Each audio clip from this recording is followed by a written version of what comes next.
Deus abençoe sua vida. Ele permitiu. Eu, Reginaldo Pessoa, mais uma vez estou aqui para, neste vídeo, comentar sobre o nome que é dado sobre todos o nome.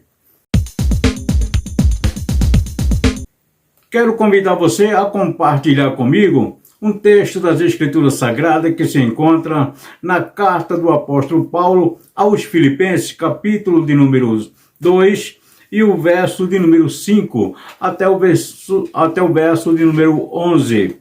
O versículo 5 começa dizendo assim: de sorte que haja em vós o mesmo sentimento que houve em Cristo Jesus, que sendo em forma de Deus, não teve por usurpação ser igual a Deus, mas a si mesmo se esvaziou, tomando a forma de servo, fazendo-se semelhante ao homem.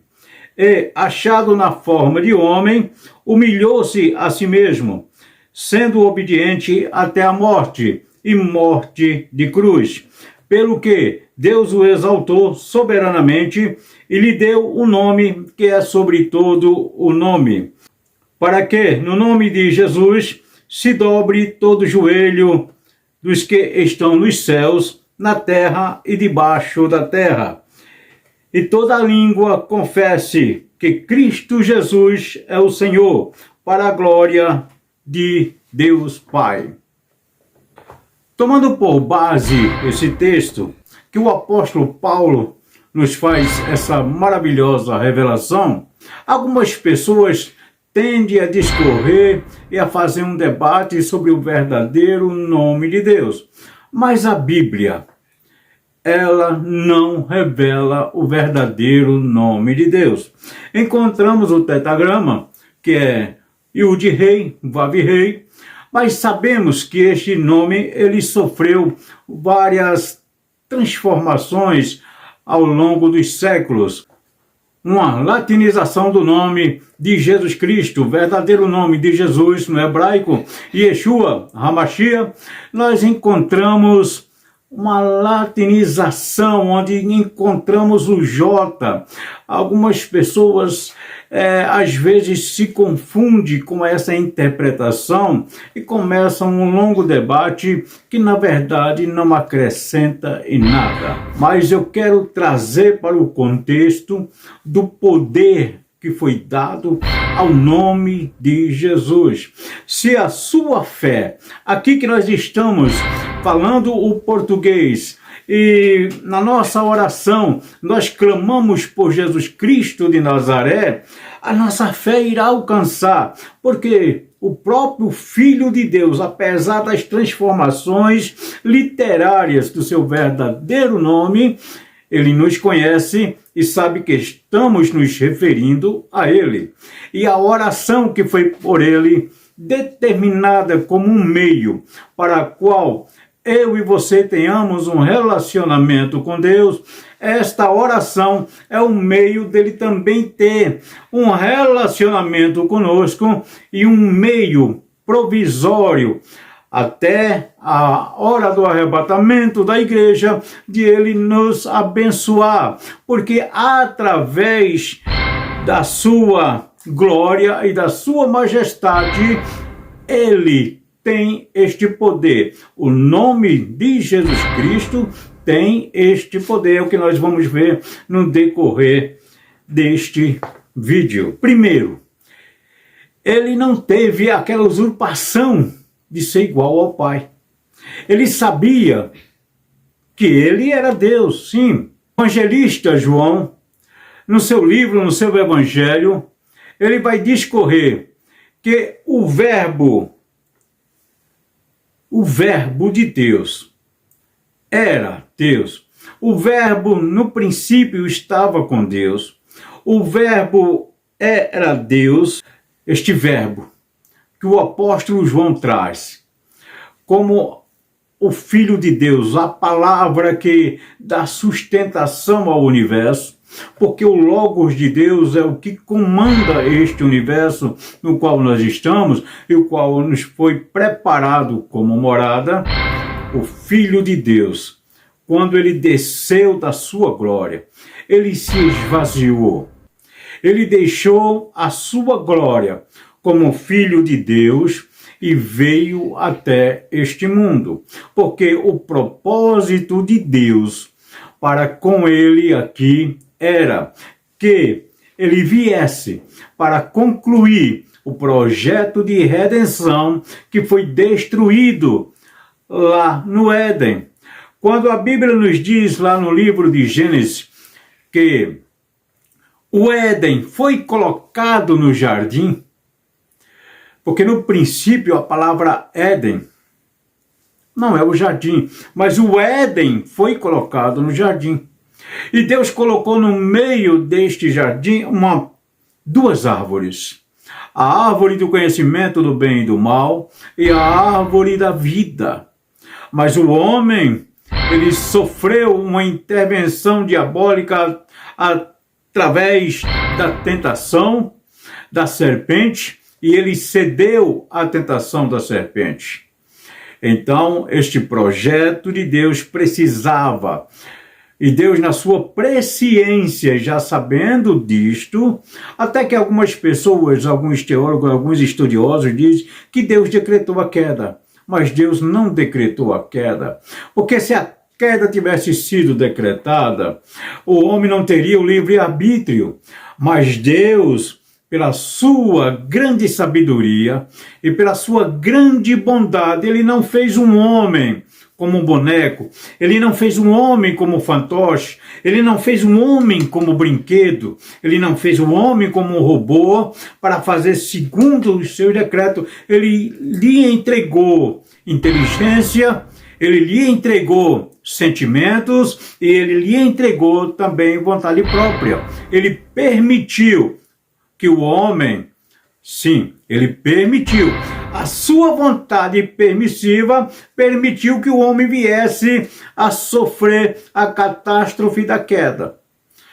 E através dessa catástrofe, nós vamos encontrar em todo o texto bíblico, todo, de Gênesis até o Apocalipse, nós vamos encontrar que Deus usa da tragédia humana, Deus usa da maldade humana para manifestar-se ao homem, para que nós possamos conhecer os atributos da soberania de Deus. Mas a Bíblia também vai nos revelar o caráter desse Deus que decretou. E aqui nós encontramos nesse texto o apóstolo Paulo se referindo ao Filho de Deus, que se esvaziou, deixou a sua glória e veio até este mundo. Habitou entre nós, assumiu a forma corpórea de homem. Portanto, por isso que Adão, a Bíblia diz que Adão, o primeiro homem, ele foi feito semelhante à imagem de Cristo, à imagem de Deus. Deus disse, façamos o homem segundo a nossa imagem e semelhança.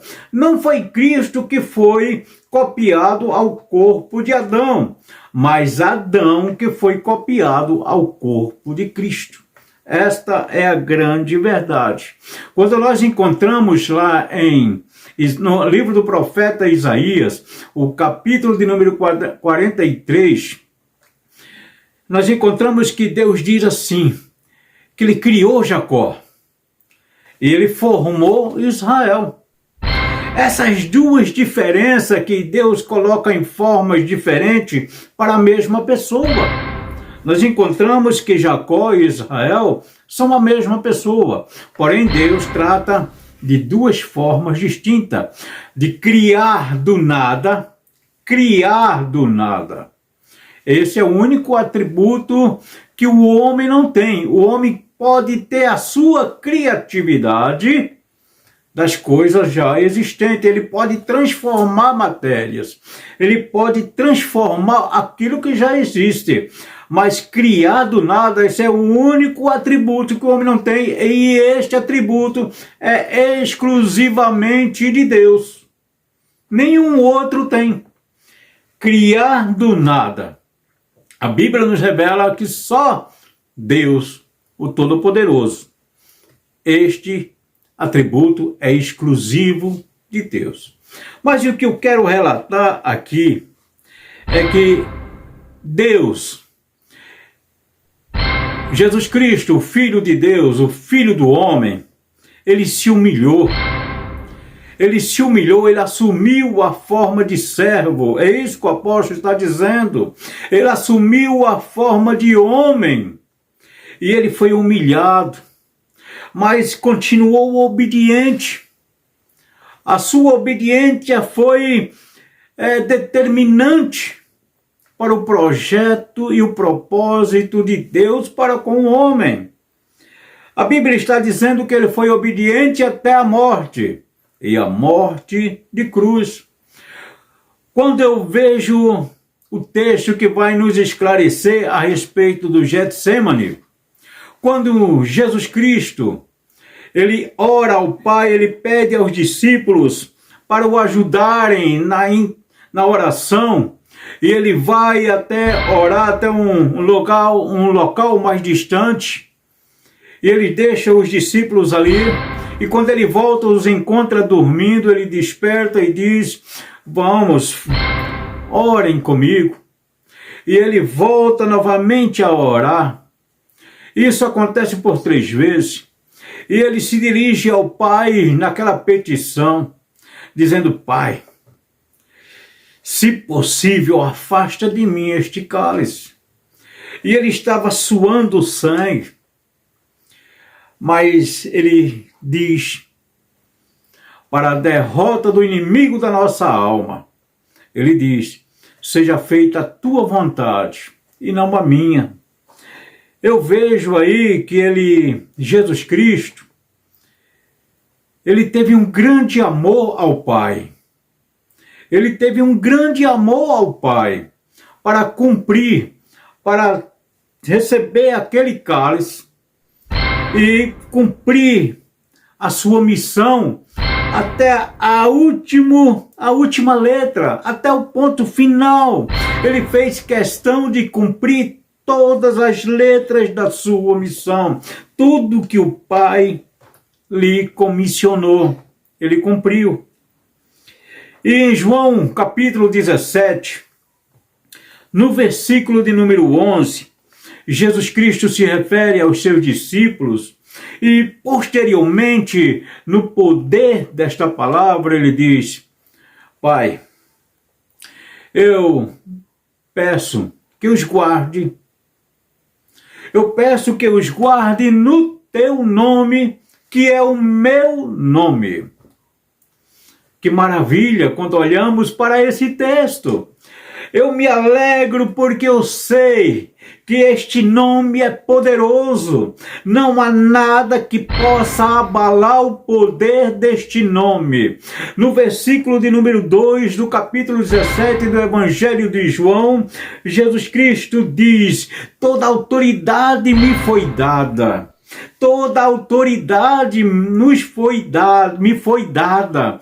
Então essa autoridade é que está nos guardando.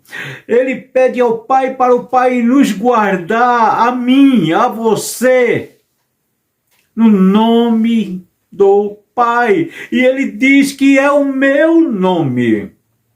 Que oração maravilhosa que Jesus Cristo faz, a verdadeira maravilha quando nós encontramos esse texto. Podemos nos alegrar, podemos nos sustentar nesta fé, nesta base, porque este nome é sobre todo o nome. E não interessa se alguns vão dizer: este não é o verdadeiro nome, porque não há, isto é insignificante, é irrelevante, porque o nome dele é o único nome sobre todo o nome. Algumas pessoas dizem: o nome de Jesus, o nome de Deus é Yahweh. Outros dizem Yeshua. E assim vai, mas esse debate é infrutífero, porque o nome de Jesus é o único nome dado sobre todo o nome. Que o Senhor te abençoe. Eu agradeço a você em nome de Jesus Cristo. e te espero no próximo vídeo. Em nome de Jesus.